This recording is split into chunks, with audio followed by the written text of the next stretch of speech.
இந்திய இராணுவத்தில் பணிபுரியும் போது 2 பிள்ளைகளும் ராவி நதியில் தவறி விழுந்து மரித்து விட்டார்கள். பிறகு அவர் மற்றும் அவர் மனைவி பிள்ளைகள் இழந்த துக்கத்தில் என்ன செய்வது என்று தெரியாமல் தவித்துக் கொண்டு இருக்கும்போது இயேசு கிறிஸ்து தரிசனம் கொடுத்து இருவரும் ஆண்டவருக்கென்று ஊழியம் செய்யும்படி அழைக்கப்பட்டார்கள். அவர்கள் செய்து வரும் சத்திய வேத ஆராய்ச்சி ஊழியம் ஆண்டவருடைய கிருபையால் வல்லமையாக நடைபெற்று வருகிறது. அவர்கள் கொடுக்கும் ஆண்டவருடைய வார்த்தையை நாம் கேட்போம்.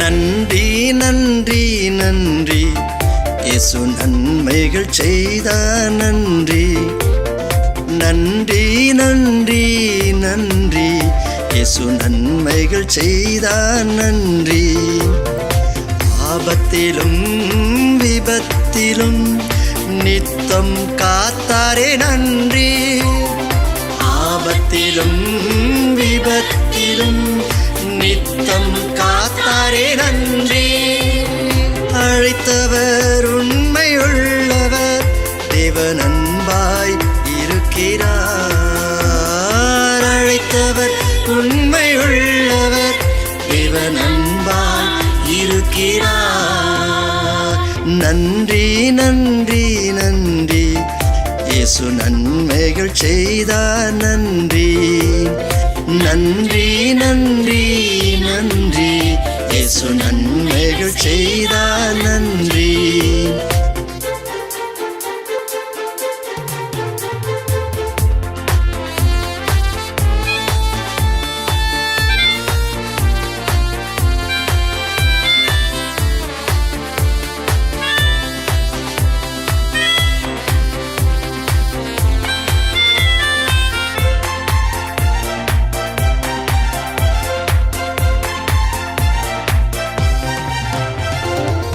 துன்பம் துயரத்தில் துவண்டு கிடந்தேன், இயேசு கண்டென்னை ஆதரித்தார். துன்பம் துயரத்தில் துவண்டு கிடந்தேன், இயேசு கண்டென்னை ஆதரித்தார்.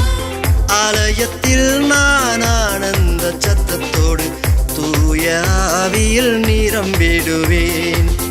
ஆலயத்தில் நான் ஆனந்த சத்தத்தோடு தூய ஆவியில் நிரம்பிடுவேன். அழைத்தவர் உண்மை உள்ளவர், தேவன் அன்பாய் இருக்கிறார். அழைத்தவர் உண்மை உள்ளவர், தேவன் அன்பாய் இருக்கிறார்.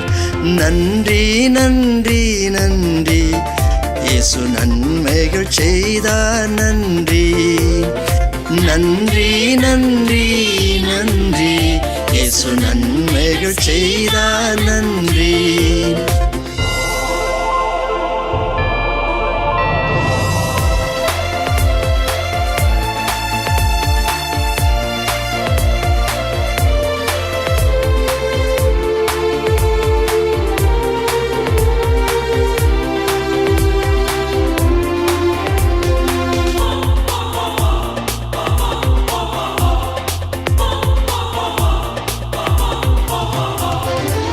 சத்தியத்தை நான் கேட்டதினால் விடுதலை வாழ்வில் அடைந்தேனே. சத்தியத்தை நான் கேட்டதினால் விடுதலை வாழ்வில் அடைந்தேனே. சாத்தானை கர்த்தர் மிதித்ததினாலே சங்கடம் இனி இல்லை, துதித்திடுவேன். சாத்தானை கர்த்தர் மிதித்ததினாலே சாட்சியாய் நானும் வாழ்ந்திடுவேன். அழைத்தவர் உண்மை உள்ளவர், தேவன் அன்பாய் இருக்கிறார். அழைத்தவர் உண்மை உள்ளவர், தேவன் அன்பாய் இருக்கிறார். நன்றி நன்றி நன்றி இயேசு நன்மைகள் செய்தார். நன்றி நன்றி நன்றி நன்றி இயேசு நன்மைகள் செய்தார் நன்றி. ஆபத்திலும் விபத்திலும் நித்தம் காத்தாரே நன்றி. ஆபத்திலும் விபத்திலும் நித்தம் காத்தாரே நன்றி. அழைத்தவர் உண்மையுள்ளவர், தேவன் அன்பாய் இருக்கிறார். அழைத்தவர் உண்மையுள்ளவர், தேவன் அன்பாய் இருக்கிறார். நன்றி நன்றி நன்றி இயேசு நன்மைகள் செய்தார் நன்றி. நன்றி நன்றி நன்றி இயேசு நன்மைகள் செய்தார் நன்றி.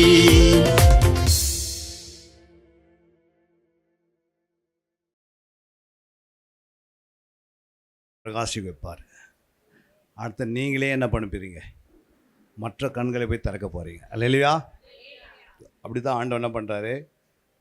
ஃபஸ்ட்டு உங்களுடைய மனக்கண்கள் திறக்கணும். புரியுதுங்களா? நிறைய வசனத்தை கேட்டீங்க.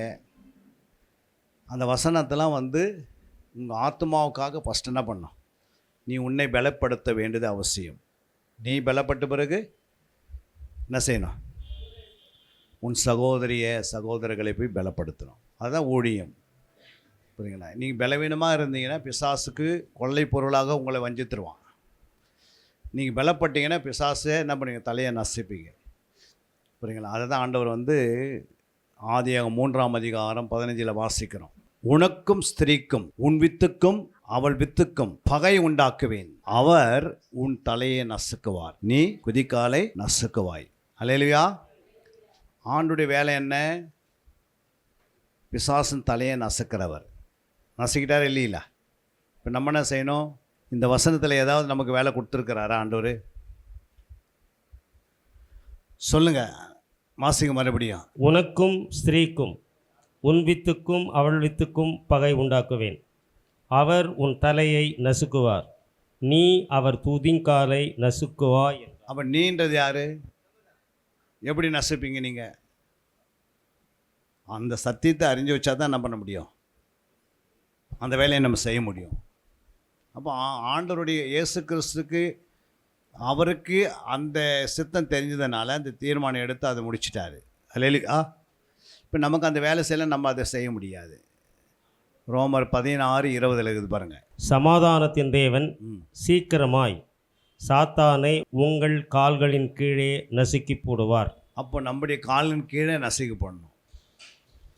நமக்கு சின்ன வேலை தான் ஆண்டவர் கொடுத்தாரு, பெரிய வேலை கொடுக்கல. அல்லேலூயா. அப்போது சாத்தானே யாருடைய கால் கீழே வரணும்? அங்கே சொன்னார்ல, குதி காலின் கீழே வரணும். அதே போல் தான் நம்முடைய காலின் கீழே கொண்டு வரணும். அவனு நீங்கள் மிதித்து போட்டால் தான் நீங்கள் ஜெயம் எடுக்க முடியும்.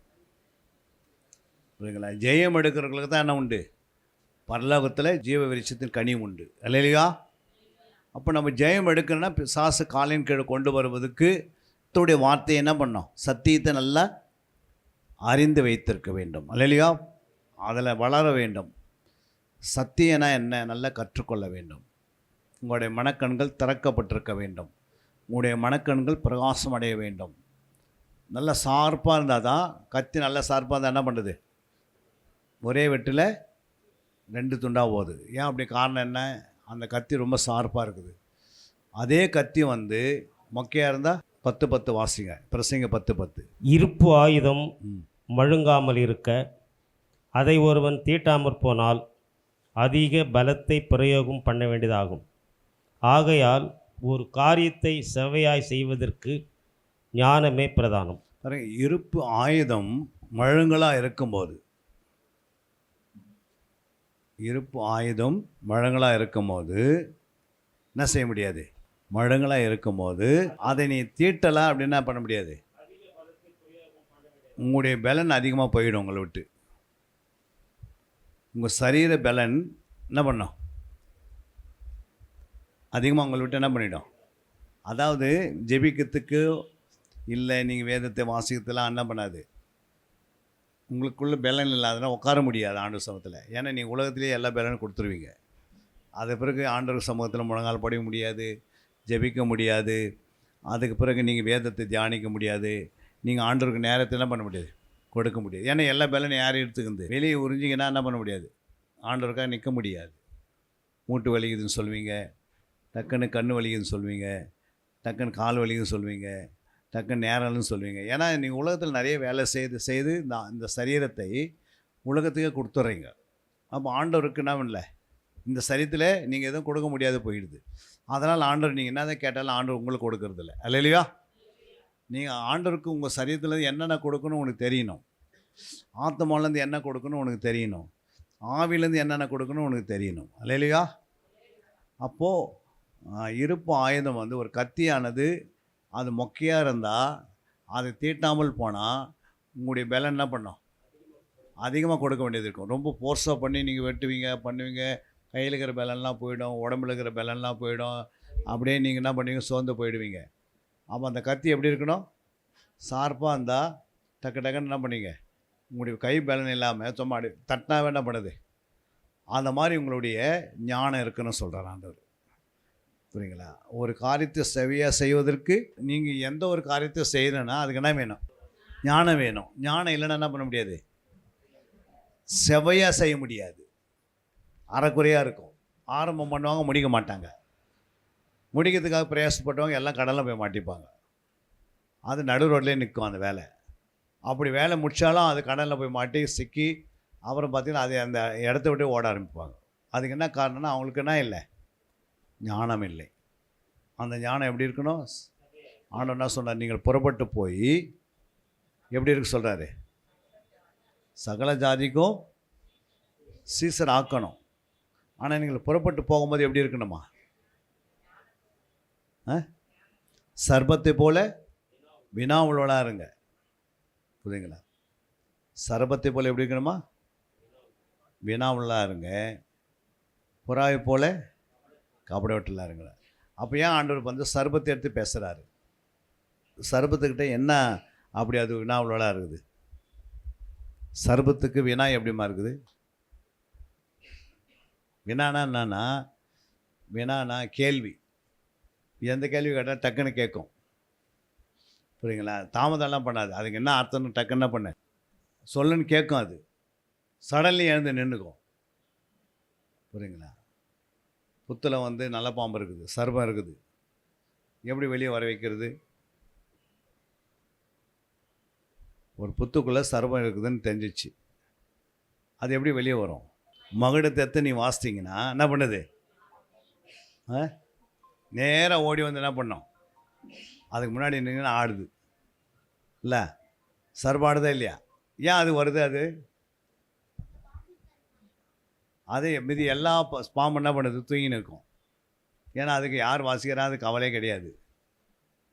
வாசித்தான்னா வாசிக்க விட்டான்னா அது மாதிரி என்ன பண்ணும், மந்த இருதயத்தோடு தூங்கின்னு இருக்கும். ஆனால் அந்த சர்பம் மட்டும் ரொம்ப ஷார்ப்பாக இருக்கும். புரியுங்களா? அதே போல் தான் ஆண்டவர் சொல்கிறாரு, நீங்கள் ரொம்ப ஷார்ப்பாக இருக்கணும். வீட்டிலேருந்து வெளியே போனாலும் வீட்டுக்கு வந்தாலும் சுவிசேஷத்தை அறிவிக்க போனாலும் ரொம்ப ஷார்ப்பாக இருந்தால் தான். அப்படின்னா என்ன, ஞானமுள்ளவளாக இருந்தால் தான் என்ன பண்ண முடியும், உலக மக்களுக்கு கேள்விக்கு பதில் கரெக்டாக கொடுத்தீங்கன்னா அவங்க டக்கு டக்கு மனம் திரும்புவாங்க. அரைக்குறையாக நீங்கள் பேசுனீங்கன்னா இயேசு உங்களை நேசிக்கிறான்னு சொல்லிவிட்டு எதுக்குங்க நேசிக்கிறான் அத்தெல்லாம் சொல்லணும். ஆத்மா குறித்து பேசணும், சுவிசேஷத்தில் அறிவிக்கணும், இயேசு பற்றி அறிவித்து விடுதலை வாங்கி தரணும். அப்படிலாம் செய்தீங்கன்னா அவங்களுக்கு என்ன உண்டாகுது, ஓ எல்லா கேள்விக்கும் இங்கே பதில் என்ன பண்ணுறாங்க, டக்கு டக்குன்னு சொல்கிறாங்க. அதனால தான் ஆண்டவர் சொன்னார், நீங்கள் எப்படி இருங்க போனால் சர்பத்தை போல் வினாவுள்ளலாம் இருங்க. புறா போல் என்ன பண்ணுங்க. அப்படின்னு என்ன அர்த்தம், புறாவுக்கு என்ன இருக்காது, பிச்சு இருக்காது, கசப்புத்தன்மை இருக்காது. அப்போ நீங்கள் யார்கிட்ட போனாலும் அன்பாக இருக்க கற்றுக்கணும், இரக்கமாக இருக்கணும். புரியுங்களா? ரொம்ப தாழ்மையாக இருக்கணும். புரியுங்களா? அந்த பிச்சு இருந்தால் என்ன பண்ணோம், கசப்பு உண்டாக்கிடும். அப்போ நம்ம யார் இடத்துல போனாலும் சுவிசேஷ அறிவித்துக்கு எங்கே போனாலும் ரொம்ப ஷார்ப்பாக என்ன பண்ணோம், தாழ்மையாக இருக்க கற்றுக்கணும். ஒரு பக்கம் கனி வளரணும், ஒரு பக்கம் ஞானம் வளரணும். அல்லையா? இது ரெண்டு இணைக்கப்படுற இடத்துல தான் என்ன பண்ணுவார் ஆண்டவர், உங்களை எடுத்து பயன்படுத்துவார். உங்களுக்கு ஞானமும் இல்லை கனியும் இல்லை அப்படின்னா நீங்கள் யாருக்கும் பிரயோஜனமாக இருக்க முடியாது. ஆண்டவருக்கும் பிரயோஜனமாக இருக்க முடியாது, மக்களுக்கும் பிரயோஜனமாக இருக்க முடியாது, சபைக்கும் பிரயோஜனமாக இருக்க முடியாது. புரியுங்களா? அப்போது இந்த சர்பத்தை போல் நீங்கள் இருக்கிறதுக்கு அப்போ நீங்கள் ஷார்ப்பாக இருந்தீங்கன்னா, அப்படின்னா உங்களுடைய வார்த்தைகள் பட்டயமானது. வார்த்தை வந்து ஒரு பட்டயத்துக்கு ஒப்பிட்டு பேசுகிறாரு. இந்த பட்டயத்தை ஷார்ப்பாக வச்சுக்கணும். ஒரு காரியத்தை செவ்வியாக செய்வதற்கு ஞானமே பிரதானம். அப்போ அந்த காரியத்தை செய்யணும்னா வசனத்தை கரெக்டாக வளர்ந்தீங்கன்னா, ஜெபத்தில் வளர்ந்தீங்கன்னா, புரியுங்களா, நல்ல துதியில் வளர்ந்தீங்கன்னா, நீங்கள் எதையெல்லாம் கேட்குறீங்களோ அது தானாக வந்து விடும். அல்லேலூயா. இப்போது ஒரு வசனத்தை எடுத்து நம்ம பார்க்க போகிறோம். ஒரு குணத்தை நம்ம கண்டுபிடிக்கிறோம். வாசிக்கலாமா? லூக்கா 1:17. பிதாக்களுடைய இருதயங்களை பிள்ளைகளிடத்திற்கும் கீழ்ப்படியார்களை நீதிமான்களுடைய ஞானத்திற்கும் திருப்பி உத்தமமான ஜனத்தை கர்த்தருக்கு ஆயத்தப்படுத்தும்படியாக அவன் எலியாவின் ஆவியும் பலமும் உடையவனாய் அவருக்கு முன்னே நடப்பான் என்றான். அப்போ ஆண்டவர் என்ன சொல்கிறாரு? பிதாக்களுடைய இருதயங்களை பிள்ளைகள் எடுத்திருக்கும், கீழ்ப்படியாதவர்களை நீதிமான்களுடைய ஞானத்திற்கு திருப்பி உத்தமமான ஜனத்தை கர்த்தருக்கு என்ன செய்யணும்? ஆயத்தப்படுத்தும்படியாக அவன் எலியாவின் ஆவியும் பலமும் உடையவனான அவருக்கு முன்னே நடப்பான் என்றான். அல்லேலூயா. அப்போ உத்தமமான ஜனத்தை சபையில் என்ன பண்ணோம்? ஆயத்தப்படுத்தின ஆண்டவருக்கு. எல்லாமே ஆயத்தத்தோடு தான் ஆண்டவர் சொல்கிறாரு. அப்போ உத்தமம் எங்கே இருக்கிறது ஒரு மனுஷனுக்கு? நம்முடைய ஆவி, ஆத்மா, சரீரம், 3 பக்கத்தில் எங்கே உத்தமம்? சொல்லுங்கள். வாயத்திறந்து சொன்னால் தானே. ஏதாவது சொன்னீங்கன்னு கேட்கும் போது உங்களுக்கு புரிய வரும். நமக்குள்ளே வந்து உத்தமம் இருக்கிறது, பரிசுத்தம் இருக்கிறது, அது பிறகு சுத்தம் இருக்கிறது. சுத்தம் எங்கே இருக்கணும்? பரிசுத்தம் எங்கே இருக்கணும்? உத்தமம் எங்கே இருக்கணும்? ஆத்மாவில் சுத்தம். ஓகே. ஆவியில் இருதயத்துக்குள் உத்தமம். என்னது? ஆவியில் பரிசுத்தம், சரீரத்தில் சுத்தம். அல்லேலூயா. சரீரத்தில் எப்படி இருக்கணும்? சுத்தம் இருக்கணும். ஆவியில் பரிசுத்தம் இருக்கணும். இருதயத்தில் உத்தமம் இருக்கணும். இது 3மே நமக்குள்ளே வந்து தானாக வராது. புரியுங்களா? அசுத்தம் வர்றதுக்கு வேகமாக வரும். அசுத்தம் வந்து சொல்லாதே என்ன பண்ணுது? அசுத்தமான காரியங்கள் நம்மக்கிட்ட என்ன பண்ணுது? டக்கு டக்குன்னு வேலை செய்கிறோம். ஆனால் பரிசுத்தம், உத்தமம், சுத்தம் வந்து, ஏன்னா இது 3த்தையும் சரிப்படுத்துறது ஆண்டோடைய வார்த்தை மட்டும்தான். இல்லையா? அப்போ ஆண்டோடைய வார்த்தைக்கு நீங்கள் நேரத்தை ஒதுக்கினீங்கன்னா உன்னுடைய இருதயத்தை சுத்தமாக்கும். புரியுங்களா? ஃபஸ்ட்டு இருதயத்துக்குள்ளே உத்தமம், அதே இருதயத்துக்குள்ளே சுத்தம், அதே இருதயத்தில் பரிசுத்தம். 3மே வரத்துக்கு சான்ஸ் இருக்குது. சுத்தம் என்பது 30%, பரிசுத்தம் என்பது 60%, உத்தமம் என்பது 100%. இல்லையா? அது மாதிரி ஆவிலையும் நீங்கள் எப்படி இருக்கணும்? சுத்தம், பரிசுத்தம், உத்தமம். அதே போல் சரீரத்திலையும் சுத்தம், பரிசுத்தம், உத்தமம். இது 3மே வரணும். புரியுங்களா? இப்படி பார்த்தீங்கன்னா ஆவியில் பரிசுத்தம், ஆத்மாவில், இருதயத்தில் உத்தமம், சரீரத்தில் சுத்தம். புரியுங்களா? இப்படி ஆண்டவன் என்ன பண்ணுறாரு? 30, 60, 100 ஆகவும் வேலை செய்யணும். சுத்தம், பரிசுத்தம், உத்தமமும் வாழ்ந்து காட்டணும். அல்லேலூயா. இப்போ பாருங்கள், உத்தமமாக இருக்கிற ஒரு 2-3 மனுஷனை நான் பார்க்க போகிறோம்.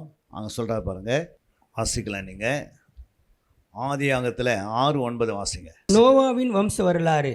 நோவா தன் காலத்தில் இருந்தவர்களுக்குள்ளே நீதிமானும் உத்தமனுமாய் இருந்தான். நோவா தேவனோடு சஞ்சரித்து கொண்டிருந்தான். பாருங்கள், நோவா அப்படின்னு எடுத்துக்கினா இந்த நோவாக்குள்ளே 2 குணங்கள் இருக்கிறது. எத்தனை குணம்? 2 குணம் இருக்குது. என்ன குணம்? ஒன்று நீதிமானாக இருக்கிறான், இன்னொன்று உத்தமனாக இருக்கிறான். இந்த நீதிமானாகவும் உத்தமனாக இருப்பதுக்கு என்ன காரணம்? இப்போ நம்ம நீதிமானாக மாறணும், உத்தமனாக மாறினா நம்ம என்ன செய்யணும்? நோவா உத்தமனாக நீதிமானாக மாறினா அவன் எப்படி உத்தமனாக நீதிமானாக இருந்திருக்கிறான்? சஞ்சரிப்பு. அதாவது நோவா என்ன பண்ணால் ஆண்டவரோடு என்ன பண்ணியிருக்கிறான், சஞ்சரித்தினே இருக்கிறான்.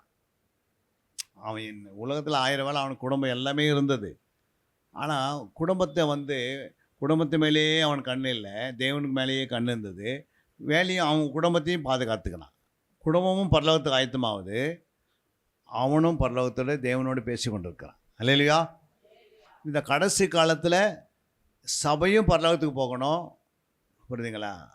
சபை மெய்ப்பொருள் என்ன பண்ணணும், உங்களை பரலோகத்துக்கு ஆயத்தப்படுத்தணும்னா அவரும் போகணும். 20:26 சொல்லுகிறது, அப்போஸ்தலர் 20:26. தேவனுடைய ஆலோசனையில் ஒன்றையும் நான் மறைத்து வைக்காமல், பாருங்க, தேவனுடைய ஆலோசனையை நான் என்ன பண்ணலை, ஒன்றும் மறைத்து வைக்காமல் ஒன்றும் மறைத்து வைக்காமல் எல்லாவற்றையும் எல்லாவற்றையும் உங்களுக்கு அறிவித்தபடியினாலே. அப்படின்னா அந்த மேய்ப்பர் சபைக்கு என்ன பண்ணுறாரு, தேவனுடைய ஆலோசனையை ஒன்று என்ன பண்ணல, மறைத்து வைக்கவில்லை. மறைத்து வைக்காமல் என்ன பண்ணுறாரு, எல்லாவற்றையும் உங்களுக்கு அறிவித்தேன். அடுத்தது, எல்லாருடைய இரத்த பழிக்கும் நீங்கி அந்த மேய்ப்பர் என்ன பண்ணுறாரு, எல்லாருடைய இரத்த பைக்கு நீங்கி நான் சுத்தமா இருக்கிறேன் என்பதற்கு, நான் சுத்தமாக இருப்பதுக்கு என்பதற்கு உங்களை இன்றைய தினம் சாட்சிகளாக வைக்கிறேன். உங்களை இன்று சாட்சியாக வைக்கிறேன்றார். அப்படின்னு என்ன அர்த்தம்? அப்படி ஆண்டோட வேதத்தை எழுதி கையில் கொடுத்துக்கிறாரு மேய்ப்பர் கையில். இந்த வேதத்தில் ஏதாவது ஒன்று மறைச்சிட்டான்னா அது சொல்லாது போயிட்டா சபைக்கு, அந்த சபையில் கூட ரத்த போய் யார் மேலே வருமா, பாஸ்டர் மேலேயே வந்துடும். அப்புறம் பாஸ்டரு பாய சுற்ற வேண்டியது தான். சொல்லி கேட்கல, கர்த்தர் அவங்ககிட்ட கேட்பார். அல்லேலூயா. அப்போ எல்லா வசனத்தையும் சொல்லிடணும் மந்தைக்கு. அல்லேலூயா. எதையுமே மறைக்கக்கூடாதுன்னு ஆண்டவர் சொல்லிட்டாரு. ஏன்னா இந்த ரத்தப்பழி நீங்கள் நிறைய மேய்ப்பர்கள் மேலே வருது. காரணம்னா சிலது சொல்லிவிட்டு சிலது சொல்லாது போனால் வருமா வராதா? அப்போது அந்த மேய்ப்பர் என்ன பண்ணுறாரு, தன் ஆடுகளுக்கு மந்தைகளுக்கு எல்லாத்தையும் சொல்லிடணும். செய்கிறாங்களே இல்லையா, அப்புறம் அதுக்கு புரியுங்களா, தேவன் கணக்கில் கொண்டு வந்துடுவார். புரியுங்களா? அப்போ எந்த அளவுக்கு சபைக்கு குறித்து ஆண்டவர் எச்சரிப்பு தராரு யோசித்து பாருங்கள். மேய்ப்பனுக்கும் ஒரு எச்சரிப்பு. புரியுங்களா? ஆலோசனையை எதையும் என்ன பண்ண முடியாது, மறைச்செல்லாம் வைக்கவே முடியாது. புரியுங்களா? ஆடுகளுக்கு புரியுங்களா, ஆலோசனை இல்லாத இடத்துல ஜனங்கள் சீர்கெட்டு போயிட்டு. அப்போ இந்த ஆலோசனை என்பது இது ஒரு வேதம் ஒரு ஆலோசனை புத்தகம். புரியுங்களா? இந்த ஆலோசனை புத்தகத்தை ஆலோசனை உங்களுக்கு கொடுத்துனே இருக்கிறாரு. எப்படியாவது உங்கள் கையில் சேரணும். அதை நீ கேட்டு அதன்படி நீ நடக்காது, அது நீங்கள் எடுக்கிற தீர்மானம்.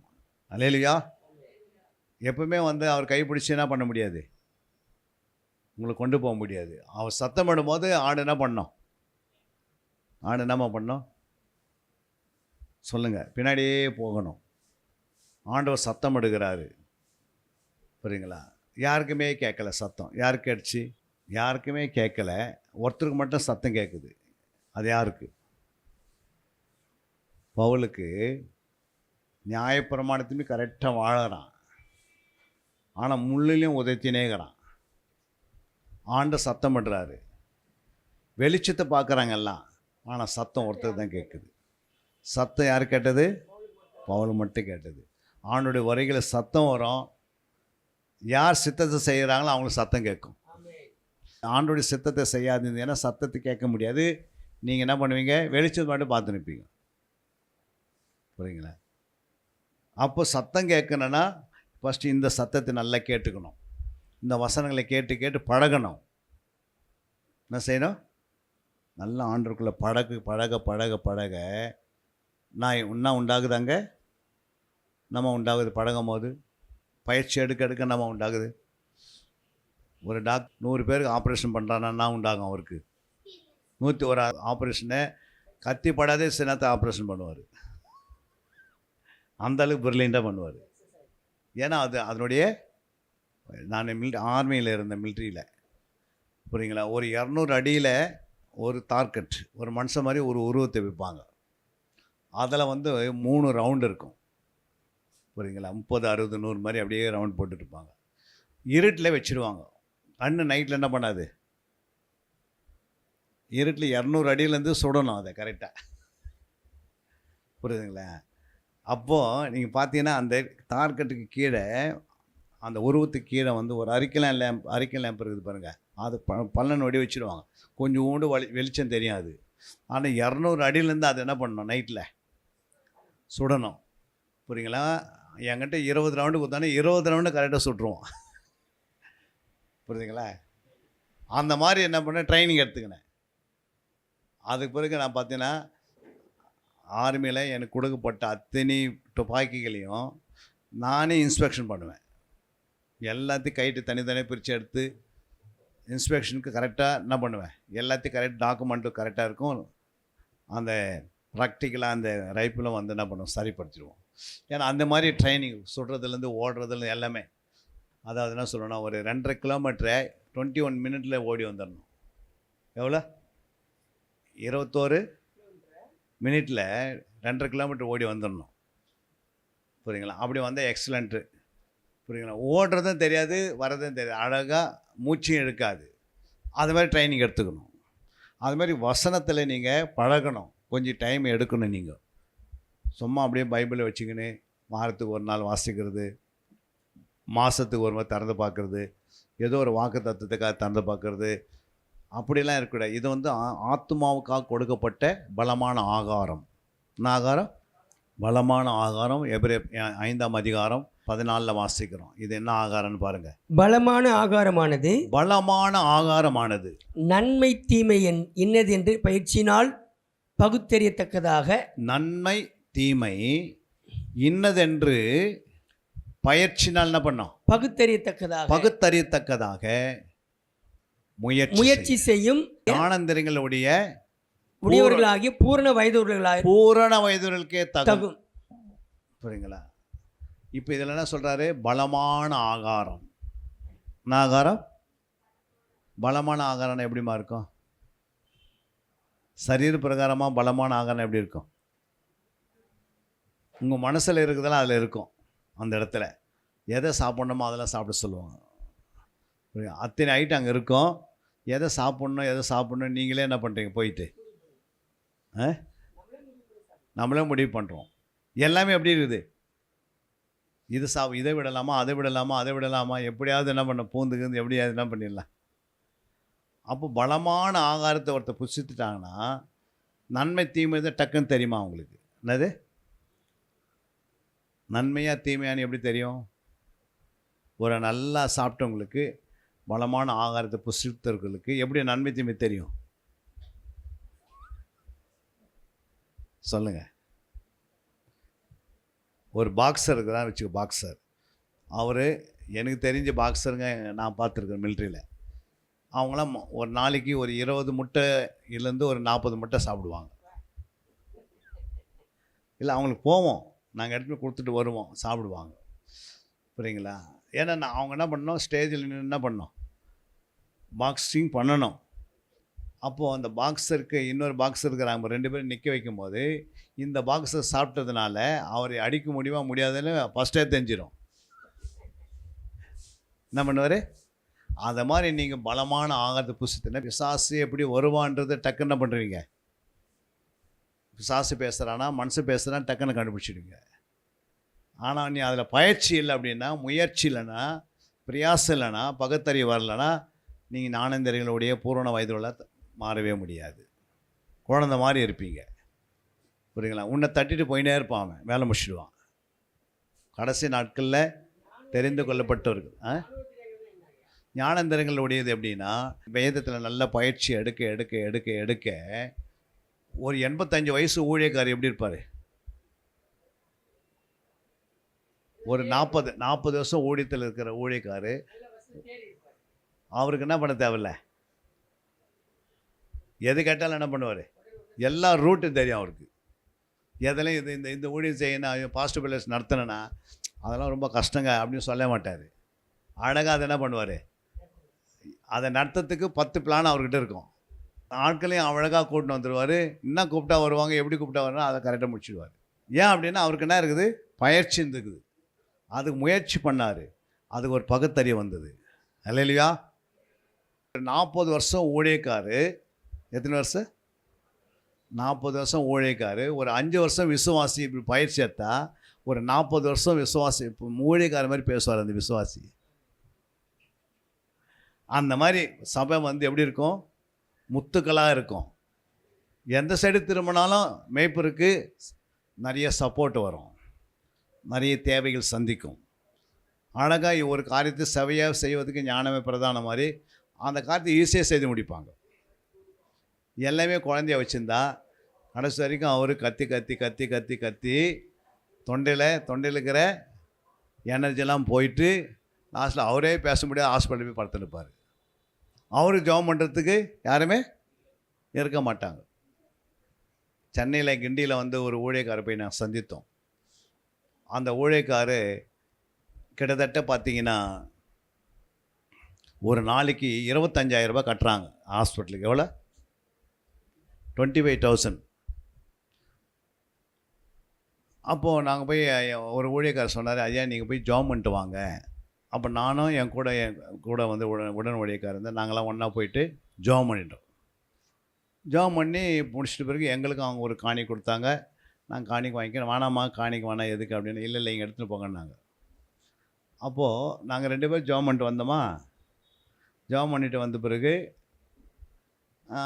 அவருக்கு ஒரு நாளைக்கு வந்து 25,000 செலவாகுது. எவ்வளோ? பெட்டோடு சேர்த்து. அப்போ நான் என்ன சொல்கிறேன்னா, இந்த ஐயா வந்து 130 நாள் தான் ஹாஸ்பிட்டலில் இருப்பார் அப்படின்ட்டேன். எத்தனை நாள்? 130 நாள். 131வது நாள் இவர் இறந்துடுவார். எவ்வளோ ஜாம் பண்ணாலும் இறந்துடுவார் அப்படின்ட்டோம். 131வது நாள் கரெக்டாக அவர் இறந்துட்டார். புரியுதுங்களா? இறக்குற அன்றைக்கி அந்த அம்மா அங்கே இல்லை. ஆனால் 129 நாள் 130 நாள் அங்கே தான் இருந்தாங்க. அவங்க வீட்டுக்கு போனாங்க, இவர் காலையில் இறந்துட்டார். புரியுதுங்களா? என் கூட வந்தார் பாருங்க, அவருக்கு வந்து ஆண்டவர் தரிசனத்தை காட்டுறாரு. எனக்கு இப்படி காட்டினார், எனக்கு வெளிப்பாடு கொடுத்தாரு, அவருக்கு தரிசனம் கொடுத்தாரு. அந்த தரிசனம் என்னன்னா, அவர் தலைமையில் ஒரு கருப்பு மூட்டை ஒன்று இருக்குது. புரியுங்களா?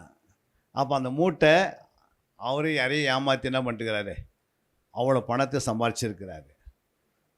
நீதிமான்களுக்கு கடைசியில் என்ன பண்ணப்படுமா? சரி கட்டப்படும். இப்போ ஹாஸ்பிட்டலுக்கு கொண்டு போய் என்ன பண்ணிட்டாரு, அது சரி பண்ணி. அப்போ அந்த மூட்டை என்னன்னா, அந்த பண மூட்டை ஏமாத்துறது பாருங்க. கரெக்டாக 130 நாள் அது அந்த பணம் செலவாகிறதுக்கும் அவர் உயிர் போகிறது கரெக்டாக இருந்துச்சு. டேட்டு நான் கொடுத்தேன், அவர் மூட்டையை காட்டினார் அவருக்கு. நாங்கள் ஜெபத்துக்கு போயிட்டு வந்தோம். புரியுங்களா? அப்போ என்ன அர்த்தம், ஏன் சொல்ல வரேன்னா, நாம் இந்த பூமியில் என்ன செய்கிறோமோ அதனுடைய முடிவு வெளிப்பட்டுரும். முடிஞ்ச வரைக்கும் நம்ம என்ன செய்யணும், ஞானேந்திரங்களுடைய மாறிடணும், வேதத்தை நல்லா அறிஞ்சிக்கணும், நல்லா அறிக்கை செய்யணும், ஆவி ஆத்மா சரித்து தினந்தோறும் என்ன பண்ணோம். நம்ம இந்த துணியை போடுறோன்னா இது எப்போ நான் துவைப்பேன் மறுபடியும்? இதே 30 நாள் போட்டுனுப்பண்ணா, நாளைக்கு கொண்டு போய் வீட்டில் கைட்டு போட்ட பிறகு உடனே அவங்க துவைக்கிறாங்க. ஏன் துவைக்கிறாங்க? ஏன்னா இந்த உலகத்தில் என்ன இருக்குது, டஸ்ட்டு இருக்குது, தானாக வந்து மேலே விழுது. புரியுதுங்களா? அதனால் நான் துவைச்சி ஆகணும். அப்போ சாதாரண ஒரு உடையே நம்ம அனுதினம் துவைக்கிறதா இருந்தால் நம்முடைய ஆவி ஆத்மா சரத்தில் வர பாவங்கள் வருமா வராதா? சாத்தான் ஒன்றும் கட்டப்படலை, அவனை நரகத்தில் ஒன்றும் தள்ளலை, அவன் பூமியில் உலாவி கொண்டு இருக்கிறான். நம்முடைய கண்கள் வழியாக கண்கள் இச்சை மாம்சத்தை ஜீவனத்தின் பேர் கொண்டு வரான்.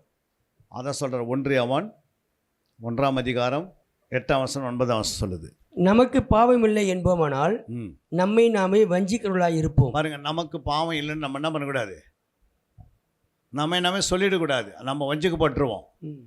நீ அறிக்கை செய்ய வேண்டிய அவசியம். ஒவ்வொரு நாளும் நீ அதிகாலை எழுந்து என்ன பண்ணணும், அறிக்கை செய்யணும். தன் பாவங்களை மறைக்கிறவன் வாழ்வடைய மாட்டான், அவைகளை அறிக்கை செய்து விட்டு விடுகிறவனோ இரக்கம் பெறுவான். நீ அறிக்கை செய்ய செய்ய என்ன உண்டாகுது, தானாகவே உன்னை விட்டு அந்த பாவம் விலகுது. புரியுங்களா? நீ பரிசுத்த ஆயினே இருக்கணும். புரியுங்களா? அடுத்து என்ன சொல்ல பாருங்க, சத்தியம் நமக்குள் இராது. அப்போ நீ பாவம் இல்லைன்னு சொன்னால் உன்கிட்ட என்ன இருக்காது, சத்தியம் இருக்க, ஏசு இருக்க மாட்டார். அடுத்தது, நம்முடைய பாவங்களை நாம் அறிக்கையிட்டால், அப்போ அறிக்கை செய்யணும். நம்முடைய பாவங்களை நாம் அறிக்கையிட்டால் பாவங்களை நமக்கு மன்னித்து எல்லா அநியாயத்தையும் நீக்கி நம்மை சுத்திகரிப்பதற்கு அவர் உண்மையும் நீதியும் உள்ளவராக இருக்கிறார். அப்போ எதுக்கு உண்மையும் நீதியாக இருக்கிறார்? நம்ம அறிக்கை செய்யறதுல நம்ம கரெக்டாக இருந்தால் அதுக்கு அவர் உண்மையும் நீதி உள்ளதாக இருக்கிறார். புரியுங்களா? அப்போ நம்முடைய சுத்திகரிப்பிலே பாதி வியாதி நம்மளை சந்திக்காது. சுத்திகரிக்கிறவங்களுக்கு வியாதி என்ன பண்ணாது அவ்வளோ சீக்கிரமா, அவ்வளோ சீக்கிரம் அட்டாக் ஆகாது எந்த ஒரு வியாதிகளும். புரியுங்களா? ஒரு வேர்லேருந்து ஒரு போத வஸ்துனுடைய செடி வருதுன்னு வச்சுக்கோ. வேர் வந்துச்சு, செடி வருது, உடனே நம்ம கட் பண்ணுறோம். அப்போ அங்கே கட் பண்ணுங்கன்னா இருக்கும் பேலன்ஸு, வேர் விட்டு வருது, செடி மேலே வந்து கட் பண்ணிடுறேன், கீழே என்ன இருக்குது? வேர் இருக்குது. அது என்ன பண்ணோம்?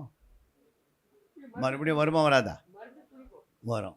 அது மாதிரி வந்து பாவம் முளைத்து வரும்போது சுத்திகரிக்கும் போது கட் ஆகிடும். பாவம் என்ன பண்ணிச்சு? அது வளராதபடிக்கு பாவத்தினால் வர வியாதிகள் நோயெல்லாம் அது உருவாகும். ஆனால் சுத்திகரிக்கும் போது என்ன ஆகுது? சுத்திகரிக்கும் போது என்ன ஆகுது? கரைப்படுது, மேலே துணியில் எல்லாம் படுது. நீ சோப் போட்டு என்னென்ன செய்யணும் துவைச்சி போடும்போது கரை இருக்குமா இருக்காதா? போயிடும். புரியுங்களா? சிலவங்களுக்கு அங்கே என்ன சொல்கிறாரு, கரை வந்து சிலவங்களுக்கு போகாது. என்ன பண்ணாது? கரை போகாது. ஆனால் மேலே என்ன பண்ணிருக்கோம்? லைட்டாக என்ன பண்ணுது? அது போவோம். அப்போ கரை போகிறதுக்கு என்ன பண்ணுறோம்? அதுக்கேற்ற ஒரு மருந்து கொண்டு வரணும். அது மாதிரி இந்த கரை வந்து நமக்குள்ளே வேறாக நிற்கும், மனசில் வந்துனே இருக்கும். இந்த வேறாக இருக்கிற இந்த பாவத்தையும் இந்த அக்கிரம மீறலையும் நம்ம வசனத்தை அனுப்பி ஆண்டவர் என்ன பண்ணுறாரு? வசனத்தினால எடுத்துடுறாரு. வசனம் தான் ஆவின் பட்டயம். அது என்ன பண்ணுறது? உள்ளே போய் ஆவி என்ன சொல்கிற? பாவத்தை குறித்தும் நீதி குறித்தும் நியாய தீர்ப்பு குறித்தும் நமக்கு என்ன பண்ணுவார்? கண்டித்து உணர்த்துவார். அப்போ என்ன பண்ணுவார்? நம்ம உணர்த்தினே வருவார். இதுக்காக இந்த வசனத்தை எடு, இந்த வசனத்தை எடு. அப்படி நீ எடுக்கலைன்னு வச்சுக்கோ, யாராவது ஊழியக்காரன் அந்த வசனத்தை வச்சு பேச விடுவார், இல்லை உங்கள் மேய்ப்பர் வச்சு பேச விடுவார். எப்படியாவது அவர் வேலையை ஆவியை என்ன பண்ணுவார்? அந்த வசனத்தை சுற்றி சுற்றி காட்டுவார். ஆட்டோமேட்டிக்காக என்ன பண்ணுங்க? அந்த வசனத்தை நீ யோசிச்சுனே இருக்கும்போது அந்த பாவம் கரெக்டாக கட் ஆகிடும், வேரோடு பிடிங்கன்னு வெளியே ஓடிடும். தாவீது என்ன பண்ணார்? ஒரு முறை தான் என்ன பண்ணார்? ஒரு முறை தான் என்ன பண்ணார்? பாவத்தை செய்தார். அதுக்கு என்ன பண்ண முடியல? செய்ய முடியல. ஏன் செய்ய முடியல? 51ஆம் சங்கீதத்தை ஃபுல்லாக வாசித்து பாருங்கள். அவனுடைய அறிக்கை எப்படி இருக்குது பாருங்கள், யோசித்து பாருங்கள். அது பிறகு தியானத்தை பாருங்கள், ஆராய்ந்து பார்க்கறத பாருங்கள். அவன் விடாமுயற்சி துதியிலையும் தியானத்திலையும் ஜபத்திலையும் அப்புறம் கர்த்தருடைய ராஜ்யத்தை கட்டுவதிலையும் கொடுப்பதிலையும் தாங்குவதிலையும் ஆண்டுடைய நாமம் உயர்த்தப்படுவதிலையும் விடாமுயற்சி தாவீது பண்ணதுனால கடைசியில் ஆண்டவர் சொல்லிட்டார், என் இருதயத்துக்கு ஏற்றனா வந்துட்டான். புரியல? விடாமுயற்சி, சஞ்சரிப்பு. தாவீதுக்குன்னா 1000 வேலை இருக்குது, ஆனால் என்ன பண்ணுறான்? கர்த்தரை தேடுறான், சிங்காசனத்தை விடுறான். நம்மளை கொண்டு போய் சிங்காசனத்தில் உட்கார வச்சுட்டு, புரியுதுங்களா? சிங்காசனம் நம்மளை உட்கார வச்சுட்டு சர்ச்சுக்கு வாங்கினா என்ன பண்ணுவோம்? பாஸ்டரை கூப்பிடுவோம், அங்கே வந்து எனக்கு திருவந்து கொடுங்க, அங்கே வந்து என்ன பண்ணுங்கள், ஜெபம் பண்ணுங்கள், உனக்கு காணிக்க எங்கேயே கொடுத்துறா அப்படின்னு கூப்பிடுவோம். ஆனால் தாவீது எங்கே வராது பாருங்கள். 27:4 சங்கீதம் 27:4 சொல்கிறா பாருங்கள். கர்த்தரிடத்தில் ஒன்றை நான் கேட்டேன், அதையே நாடுவேன். நான் கர்த்தருடைய மகிமையை பார்க்கும்படியாகவும் அவருடைய ஆலயத்தில் ஆராய்ச்சி செய்யும்படியாகவும் நான் என் ஜீவனுள்ள நாளெல்லாம் கர்த்தருடைய ஆலயத்தில் தங்கியிருப்பதையே நாடுவேன். அப்போது அவர் என்ன சொல்கிறார்? கர்த்தரிடத்தில் நம்ம சொல்லுங்கள், கர்த்தரிடத்தில் ஒன்றை நான் கேட்டேன், அதையே நாடுவேன். கர்த்தருடைய மகிமையை பார்க்கும்படியாக அவருடைய ஆலயத்தில் ஆராய்ச்சி செய்யும்படி என் ஜீவனுள்ள நாளெல்லாம். அப்போது ஒரு சிங்காசனத்தில் இருக்கிற ஒரு ராஜா, புரியுதுங்களா, எங்கே வராரு? அதனால தான் தாவீதுக்கு 3 அபிஷேகம் கொடுத்தார் ஆண்டவர். எத்தனை அபிஷேகம்? 3 அபிஷேகம். அவன் சிங்காசனம் வச்சாலும் ஜெயிப்பான், யுத்தத்தில் கொண்டு போனாலும் ஜெயிப்பான், ஆலயத்தில் கொண்டு வந்து வேலையை செய்து முடிச்சிடுவான். ஏன்னா எல்லா அபிஷேகம் அவனுக்கு வேலை செஞ்சு. ஏன்னா அவனுக்கு எதெல்லாம் அவன் வாங்கித்தானோ அந்த அபிஷேகத்தை அவனுக்கு கொடுத்துனே இருந்தார். அல்லேலூயா. அப்போது ஒரு மனுஷன் பாருங்கள், அதிகமாக சிங்காசனத்திற்கு தான் ஆசைப்படுவாங்க. புரியுங்களா? ஊரெல்லாம் சுற்றணும்னு ஆசைப்படுவாங்க வெளியிருந்து. ஆனால் அவன் எதையும் எல்லாத்தையும் விட்டுட்டு எங்கே வந்துடுறான்? கர்த்தருடைய ஆலயத்தில் ஆராய்ச்சி செய்யும்படி. ஏன் ஆராய்ச்சி செய்யணும்? தேவனுடைய மகிமையை பார்க்க. தேவனுடைய மகிமையை பார்க்கணுன்னா கர்த்தருடைய ஆலயத்தை தங்கியிருப்பது நல்லதுன்றாரு. அப்போ கர்த்தருடைய ஆலயத்தில் யார் தங்கி இருக்கிறோம்? இன்றைக்கி நாமே நம்ம ஆலயம்தான். ஆனால் இந்த ஆலயத்தில் என்னென்ன நம்ம என்ன பண்ணுறோம்? தேவையில்லாதெல்லாம் எடுத்துன்னு வந்து உள்ளே வச்சுக்கிறோம். இதுவே என்ன ஆயிடுது? ஒரு வியாபார கூடியாக மாற்றிடுறோம். இந்த இருதயமாக ஆலயத்தில் கூட என்ன வைக்கணும்? நீங்கள் கர்த்தருடைய வார்த்தை மட்டும் தான் இருக்கணும். 37 31 சொல்லுகிறது சங்கீதம். அவனுடைய தேவன் அருளிய வேதம் ம் அவன் இருதயத்தில் இருக்கிறது, ம் அவன் நடைகளில் ஒன்றும் பிசகுவதில்லை. பாருங்க, அவருடைய வேதம் உன் இருதயத்தில் இருந்தால் உன் நடையில் என்ன இருக்காது? தடமாற்றமே இருக்காது. தப்பான வழிக்கு நீ போக முடியாது. உனக்கு ஆலோசனை கொடுத்துனே இருக்கும். புரியுதுங்களா? என்ன செய்யும்? நீ இப்போ இங்கே போகாதே, இந்த வீட்டாண்ட போய் நிற்காதே, இந்த ஏரியாக்கு நீ போகாதே, போ தேவனுடைய ஆலயத்தில் உட்காரு, தேவ சமூகத்துக்கு போ அப்படின்னு அந்த வசனமே என்ன செய்யும்? சரியான வழியில் நடத்திடும். புரியுங்களா? ஏன்னா தேவனுடைய வேதம் நம்ம இருதயத்தில் சேர்த்து வைக்கணும். வேதத்தில் வேதம் இருக்குல்ல, அந்த வேதத்தில் இருக்கிற வார்த்தைகள் வசனங்கள் சத்தியங்கள்லாம் பண்ணணும். நம்முடைய இருதயத்துக்கு ட்ரான்ஸ்ஃபர் பண்ணுனா அதுக்கு இரவும் பகலும் உட்காரணும். ஒரு வருஷத்தில் நீங்கள் 365 அதிகாரத்தை வாசிக்கிறதுக்கு அது தேவையில்லை. ஒரு அதிகாரத்தை நீங்கள் 10 நாள் வாசித்தாவே நீ கணக்கு போட்டு ஒரு 10 வருஷம் ஆச்சுன்னா நீங்கள் என்ன பண்ண முடியும்? முழு பைபிளை அழகாக முடிக்கலாம். அவசர அவசரமாக நம்ம மாடு அவசர அவசரமாக மேய்ஞ்சிட்டு அசைப்போலனா எப்படி இருக்கும்? மாடு மேய்ஞ்சதெல்லாம் அசைப்போலனா எப்படிமா இருக்கும்? அதுவே செத்துரும். ஏன்னா அந்த புல் அதுக்கு என்ன மாறிடுது? விஷமாக மாறுது, மரணத்தை கொண்டு வரும். ஆனால் அதே மாடு அசை போட்டால் என்ன பண்ணும்? புஷ்டியாக மாறும், பலன் உள்ளதாக மாறும், நல்லா பால் கொடுக்கும், குட்டிக்கு நல்லா இன்னொரு குட்டி வளருது, சந்ததியாக வளருது. நீங்கள் சத்தியத்தை அறியணுன்னா வசனத்தை நல்லா தேடி தியானித்து ஆராய்ந்து அந்த வசனத்தில் நிலைத்திருந்தீங்கன்னா உங்களுக்கு பின்னாடி நிறைய குட்டிகள் வந்துனே இருக்கும். ஆடு தான் என்ன பண்ணோம்? குட்டி போடும். அப்போ நீங்கள் நிறைய ஆத்துமக்கள் கொண்டு வரீங்க. வாரம் வாரம் 2 பெரிய பாளையம்னு ஒரு இடம் இருக்குது, கேள்விப்பட்டுக்கிறீங்களா? சென்னையில் பெரிய பாளையம். ஐயா கேட்டுக்கிறீங்களா? அங்கே இது மாதிரி நான் கிளாஸ் எடுக்கும்போது ஒரு சகோதரி டெய்லி 2 ஆத்மா கொண்டு வந்துடும் போய். அங்கே எத்தனையோ பேர் கண்ணீரோடு வருவாங்க அந்த கோயிலுக்கு. எனக்கு இந்த பொருத்தனை பண்ண நேரம் அது நேரம். இவங்க போய் அங்கே என்ன பண்ணுவாங்க? நாளெல்லாம் தங்குவாங்க, பேசுவாங்க எல்லாருக்கிட்டேயும். நான் ஜெபம் பண்ணுறேன். இதில் ஆமாம்மா நான் 10 வருஷம் நான் வந்தேன், எனக்கு ஒன்றுமே நடக்கலை, வேதனை தான் பெருகி இருக்குது, ஒரு சமாதானம் இல்லை, சந்தோஷம். உடனே அந்த சகோதரி என்ன பண்ணுவாங்க? உடனே பாஸ்டர்கிட்ட கொண்டு வந்துடுவாங்க. நீங்கள் வாங்க ஜெபம் பண்ணுது. அடுத்த வாரம் அதுக்கு சர்ச்சுக்கு வந்துடும். இப்படி ஒரு டெய்லி 2-3 ஆத்துமாக்கள் என்ன பண்ணோம்? கொண்டு வந்துனே இருக்கும். போய் அங்கே நின்றுக்கும். நிறைய பேர் கண்ணீரோடு வருவாங்க, திரும்பி போகும்போது கண்ணீரோடு போவாங்க. அவங்ககிட்ட இது பேசும், இயேசு பற்றி சொல்லும். எப்படி ஆதாயம் ஆட் பண்ணு? சத்தியத்தை அறிகிற அறிவில் வளர வளர இப்போ போய் அது என்ன பண்ணிச்சு? ஆத்மா ஆதாயத்துக்கு போயிடுச்சு. பெரிய ஊழியெல்லாம் செய்யலை, சின்ன ஊழியம்தான். ஜனங்க தானாக வந்தது, அவங்களுக்கு போய் சொல்ல வச்சது, சொல்லி அவங்கள கொண்டு வந்துட்டாங்க. அப்போ ஆத்மா ஆதாயம் பண்ணும்போது கர்த்தர் எவ்வளோ மகிமைப்படுவார் அந்த சகோதரி மேலே. அல்லேலூயா. அந்த சர்ச்சில் இருந்தால் ஒரு தம்பி தான் பெர்க்மன் செய்ய கூட இருக்கிறான். புரியுங்களா? அப்போ என்கிட்ட வந்து ஆரம்பத்தில் அவன் ஃபஸ்ட்டு போனான் VTH. இப்போ பெர்க்மன் செய்யக்கூட பெரிய ஊழியங்களை செய்கிறாங்க. அல்லேலூயா. இப்போ நான் மியான்மருக்கு போகிறேன் பாரு, என்கிட்ட படித்த தம்பி தான் மேனேஜராக இருக்கிறாரு பர்மா நாட்டில். அவர் போய் அங்கே இந்த சத்தியத்தை விதைத்தார். அந்த பாஸ்டர் உடனே ஐயா வர சொல்லுன்ட்டார். எப்படி குட்டி எப்படி இப்படி தான் போட முடியும்? ஒரு மேய்ப்பரே போய் எல்லாத்தையும் என்ன பண்ண முடியும்? ஆத்மா கொண்டு வர முடியுமா? நீங்கள் ஆண்டவர் என்ன சொன்னார்? மந்தைகள் தான் என்ன பண்ணணும்? குட்டிகளை போடணும். அப்போ பலமான ஆகாரத்தை நீ உட்கொள்ளனா, பலமான ஆகாரத்தை உட்கொள்ளனா செய்யணும், பயிற்சி எடுக்கணும். என்ன போட்டுக்குது? இப்போ 5:14 என்ன போட்டுக்குது? பலமான ஆகாரமானது நன்மை தீமை என்னதென்று பயிற்சினால். அப்போது என்ன உண்டாகணும்? ஒரு பலமான ஆகாரத்தை நம்ம புசிக்கணும்னு நமக்கு நல்ல பயிற்சி இருக்கணும். ட்ரைனிங் இருந்தால் தான் ஜீரணிக்க முடியும், அதை புசிக்க முடியும். புசித்துட்டா படுத்து தூங்கினானா ஆகும், உடம்பு வந்து கெட்டுப்படும். அப்போ பயிற்சியும் எடுக்கணும். அது மாதிரி வேதத்தை நல்லா நீங்கள் ஒரு நாளைக்கு ஒரு அதிகாரத்தை எடுத்து நீங்கள் பயிற்சி எடுத்தீங்கன்னா உங்களுடைய ஆவிக்குரிய ஜீவிதத்தில் நன்மை தீமை டக்கு டக்கு டக்குன்னு புரியும். புரியுங்க? சில பார்த்தீங்கன்னா அந்த பயிற்சி இல்லாதனால நன்மை தீமை மாதிரி தெரியும், தீமை நன்மை மாதிரி தெரியும். வர வேண்டிய ஆசீர்வாதங்கள் என்ன பண்ணுவாங்க? அவங்களே இழந்துருவாங்க. புரியுங்களா? வேதத்தில் சிலர் கைட்ட நன்மை வந்தது, அதை அவங்க தீமையை ஏற்றுக்கினாங்க. தீமையை நன்மையை ஏற்றுக்கினாங்க. யார்? வேதத்தில் சிலர் ஒரு கூட்டம் அவங்க என்ன பண்ணிட்டாங்கன்னா நன்மை தீமையை நினச்சாங்க, தீமை நன்மையை நினச்சாங்க. அந்த கூட்டம் யார்? இப்போ யூதாஸ் இயேசு கூடயே இருந்தார். அவர் நன்மை ஏற்றுக்கினாரு, தீமை ஏற்றுக்கினாரா? ஏன் தீமை ஏற்றுக்கினாரு? பலமான ஆகாரம் அவருக்கு பயிற்சி கிடைக்கல.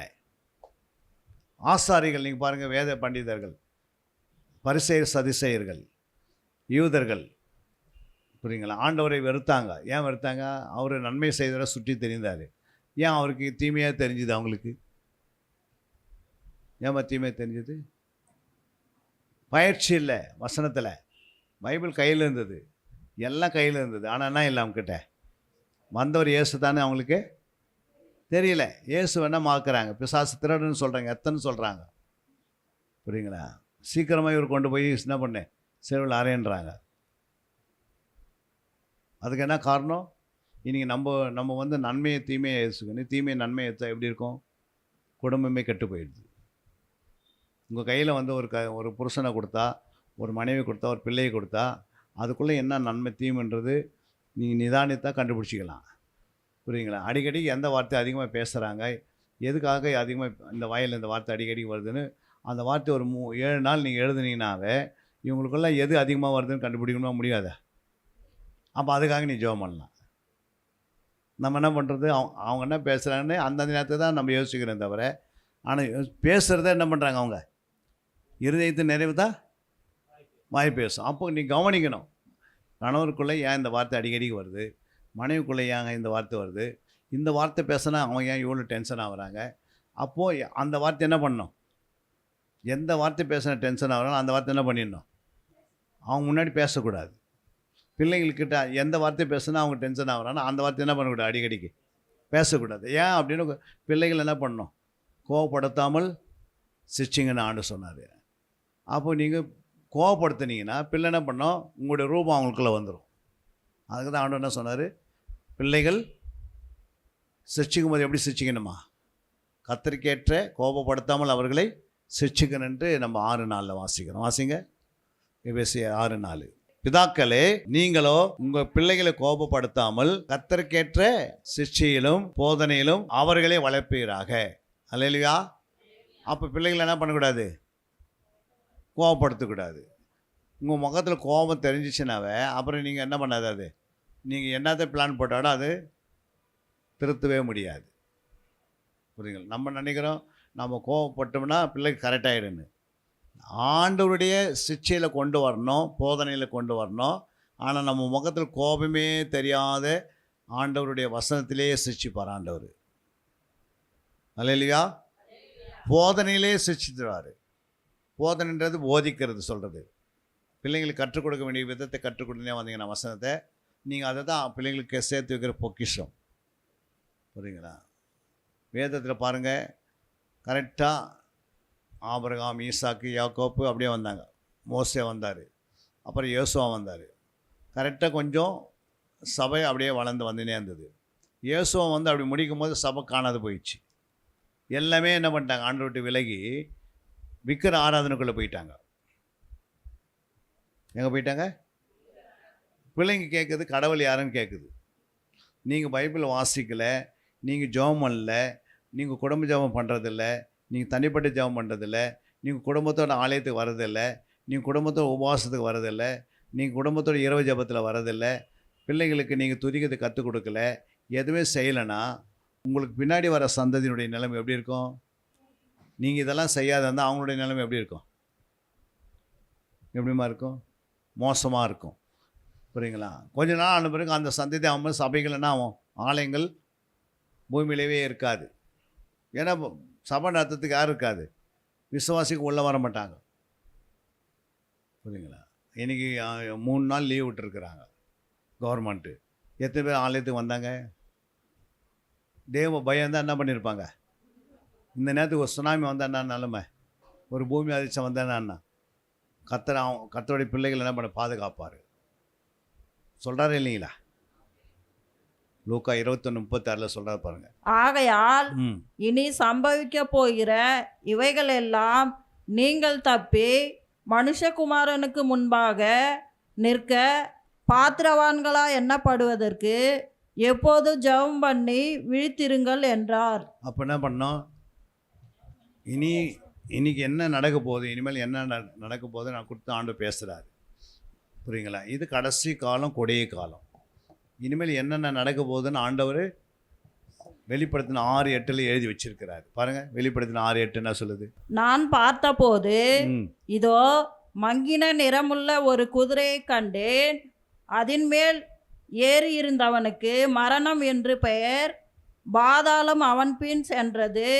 பட்டயத்தினாலும் பஞ்சத்தினாலும் சாவினாலும் பூமியின் துஷ்ட மிருகங்களினாலும் பூமியின் காற்பங்கு உள்ளவர்களை கொலை செய்யும்படியான அதிகாரம் அவைகளுக்கு கொடுக்கப்பட்டது. அல்லேலூயா. அப்போது ஒரு மங்கின நிறமுள்ள ஒரு குதிரையை கண்டான். அது மேலே உட்கார்ந்த பேர் என்னது? அந்த தூதனுக்கு மரணம். புரியுங்களா? அப்போது அந்த தூதன் வரும்போது என்ன நடக்குமானா 4 காரியங்கள் நடக்குமா. எத்தனை காரியம்? அதில் ஃபஸ்ட்டு என்ன சொல்கிறாரு? நான் பார்த்தபோது இதோ மங்கின நிறமுள்ள ஒரு குதிரையை கண்டேன். அதன் மேல் ஏறி இருந்தவனுக்கு மரணம் என்று பெயர். பாதாளம் அவன் பின் சென்றது. பாருங்க, பாதாளம் எதுக்கு போனோம் பின்னாடி? ஏன்னா மறிக்கிறவங்களாம் எங்கே போனோம்? பாதாளத்துக்கு போனோம். அப்போ பாதாளமே அவர் பின்னாடி போயினுக்குது. அடுத்தது பட்டயத்தினாலும். பாருங்க, பட்டயம்னா என்ன? பட்டயம் என்பது யுத்தத்தை குறிக்கிறது. எதை குறிக்கிறது? யுத்தத்தை குறிக்கிறது. கடைசி நாட்களில் இன்னைக்கு யுத்தம் பார்க்குறீங்க எப்படி நடக்குது. இஸ்ரேல் தேசத்துக்கும் ஈரானுக்கு எப்படி நடக்குது, உக்ரைனுக்கும் ரஷ்யாவுக்கு எப்படி நடக்குது, ஆப்கானிஸ்தானுக்கும் பாகிஸ்தானுக்கும் நடக்குதா? பல நாடுகளுக்கு உள்ள நடக்குது, பல ஸ்டேட்டில் நடக்குது. புரியுங்களா? ஒரு மாவட்டம் இன்னொரு மாவட்டத்துக்கு கூட உள்ளே போகிறதுக்கு ப்ராப்ளம். அல்லேலூயா. அல்லேலூயா. பட்டயத்தினால்ன்றது யுத்தங்கள். என்னது? போர். கடைசி நாட்கள் என்ன பண்ணோம்? போர் நடந்துனே இருக்கும். புரியுங்களா? அந்த காலத்தில் போர் நடந்தால் அந்த போர் சேவகனுக்கு முன்னாடி போர் சேவகன் நின்று தான் போர் பண்ணுவாங்க. இந்த காலத்தில் போர் எப்படி நடக்குது? போர் நடந்தாவே ஃபஸ்ட்டு சிவிலின் மேலே தான் போடுறாங்க. சிவிலுடைய பில்டிங் மேலே வந்து என்ன பண்ணுது? அந்த காலத்தில் வந்து பார்த்திங்கன்னா ஒரு போர் நடக்குதுன்னா ஹாஸ்பிட்டல் அடிக்கக்கூடாது, ஸ்கூல் அடிக்கக்கூடாது, அப்புறம் கோயில்கள் அடிக்கக்கூடாது, வீடுகள் அடிக்கக்கூடாதுன்னு இதெல்லாம் வந்து சட்டத்தில் இருக்குது. ஆனால் அந்த சட்டத்தெல்லாம் இப்போ சட்டத்தை யாரும் பின்பற்றதே இல்லை. புரியுங்களா? வந்து ஸ்கூலில் அடிச்சிடறாங்க, கோயிலில் அடிச்சிடறாங்க, ஹோட்டலில் அடிச்சிடறாங்க, என்னென்ன இருக்குதோ ஹாஸ்பிட்டலில் அடிச்சிடறாங்க. எதுக்குமே இப்போ என்ன பண்ணுறதில்ல, கேட்பாருக்கு போய் எதுவுமே கிடையாது. அங்கேருந்து இவர் கொண்டு போட வேண்டியது, அங்கேருந்து இவர் போட வேண்டியது. இன்டைரக்டாக தேசம் எப்படி அடியுது? அடியுதா இல்லைங்களா? ஏன் அடியுது? தேசம் ஏன் அடிக்கணும்? இந்த மேலே ஏன் வருது? யுத்தங்கள் வருகிறது. ரெண்டாவது என்ன வருது? பட்டயத்துக்கு அடுத்தது என்னது? பஞ்சத்தினாலும். பஞ்சம் என்ன? இப்போ ஆகார பஞ்சம். புரியுங்களா? சோறு 1 கிலோ அரிசி என்ன பண்ணோம்? டக்குன்னு 200 ரூபாய் ஆயிடுச்சு. ஸ்ரீலங்காவில் டக்குன்னு 1 லிட்டர் பெட்ரோலு 200 ரூபாய்க்கு மேலே ஆயிடுச்சு. 1 லிட்டர் பால் 400 ரூபான்றாங்க. வாங்க முடியுமா? என்னம்மா? பால் பார்க்கறதுக்கே கஷ்டமாயிடுச்சு ஸ்ரீலங்காவில் கொஞ்ச நாளையில். பாகிஸ்தானில் பஞ்சம் வந்தது. அதுமாதிரி பல நாடுகளுக்குள்ள பஞ்சம் வருது. புரியுங்களா? அப்போது பஞ்சம்ன்றது ஒன்லி பாகிஸ்தானுக்கு தான் வருமா? இந்தியாவுக்கு வராதா? வரும். எல்லா நாடும் பிடிக்கும். அப்போ தான் கஷ்டப்படுவாங்க. ஒரு 40 நாள் நீங்கள் பாசிட்டிவ் போட்டு ஜோம் பண்ணியிருந்து கற்றுக்கிருந்தீங்கன்னா 40 நாள் பஞ்சம் வருதுன்னா எல்லாம் தப்பிச்சுட மாட்டோமா? ஒரு 40 நாள் இரவு பகலில் ஜோம் பண்ணுறீங்க. இப்போ பஞ்சம் வந்தால் அவங்களுக்கு எதனா கஷ்டம் தெரியுமா? ஊழியர்களுக்கு, விசுவாசிகளுக்கு தெரியுமாம்மா? 40 நாள் தான் ஆண்டு பஞ்சத்தை அனுப்புகிறாரு. அப்போ 40 நாள் நம்ம பாசிட்டிவ் போட்டு ஜெபம் பண்ணால் நமக்கு பஞ்சம் என்னன்னு தெரியாது. நம்ம ஒரு நாளே பாசிட்டிவ் போட்டு ஜெபம் பண்ணல, அப்போ பஞ்சம் என்னன்னு கஷ்டமாக அவங்களுக்கு தெரியும். இதெல்லாம் நமக்கு ட்ரைனிங் எடுத்துக்கணும். என்ன செய்யணும்? 10 நாள் உபவாசத்தில் கலந்துக்கணும், 21 நாள் தானியனுடைய ஜெபம் பண்ணணும், 40 நாள் இயேசு கிறிஸ்து மோசே எலியா ஜெபத்து பண்ணணும், 52 நாள் நெகேமியா பண்ணார். இதெல்லாம் நம்ம பழகணும்னா இந்த பூமியில் எவ்வளோ பெரிய பஞ்சம் வந்தாலும் கர்த்தர் தம்முடைய பிள்ளைகள் என்ன பண்ணுவார்? அதை அந்த காலத்தில் காப்பாற்றுவார். பஞ்சத்துக்கு தான் இந்த வசனம் சொன்னார் 21:36. இவைகளெல்லாம் நீங்கள் தப்புன்னு நான் விடுத்திருந்த என்ன பண்ணுங்க, ஜெபம் பண்ணிக்கினே இருங்கோ, உன் ஜெபத்தை ஏறெடுத்துனே இருங்க. அப்போ பஞ்சம் வந்தது, பட்டயம் வந்தது, இப்போ பஞ்சம் வருது. அர்த்தம் என்ன வருது? சாவினாலும். சாவினாலும். சாவினா என்ன? இப்போ நீங்கள் அமெரிக்காவில் பார்க்குறீங்க, புரியுங்களா? ஒரு பட்டணமே என்ன என்னக்குது, எரிஞ்சுன்னு கிடக்குது. அவங்க எதிர்பார்த்தாங்களா? கேரளாவில் பார்த்தீங்க மழை சரிவாகி எவ்வளோ பேர் இறந்துட்டாங்க. டெல்லியில் பார்த்தீங்க ஒரு டஸ்ட்டு உண்டாகி ஜனங்கள் என்ன பண்ணிச்சு, அந்த டஸ்ட் அலர்ஜினால் நிறைய பேர் சாகுறாங்க, புரியுங்களா?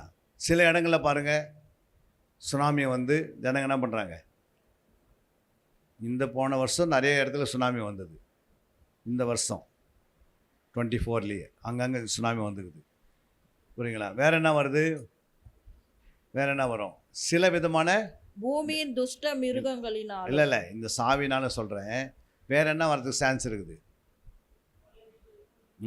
இல்லை கொள்ளை நோய் அது வந்து வேறு, அது வாதைனால் உண்டாகுது. சாவினால்ன்றது வந்து இதெல்லாம் எதை குறிக்குதுன்னா, இந்த மாதிரி அங்கங்கே நான் காற்று புயல் வந்து என்ன பண்ணோம், டக்குன்னு ஊரில் இருக்கிற கம்பெல்லாம் கீழே விழுந்து நஷ்டமாயிடும். அப்புறம் அந்த ஊரே இருட்டாயிடும் சரிப்படுத்துறதுக்கு. அப்போ இதற்கெல்லாம் நம்ம தப்புன்னா என்ன பண்ணோம், விடுத்திருந்து என்ன பண்ணோம், நம்ம ஜெப நேரத்தை அதிகப்படுத்தினே இருக்கணும். அப்போ ஜெபிக்க தேவனுடைய கோபம் என்ன பண்ணாது, வராது, பூமிக்கு வராது, நம்ம தப்பிக்கிறோம். ஜெபம் குறைய தேவ கோபம் நிறைய வரும். பாவம் பெருகுது, அக்கிரம் பெருகுது.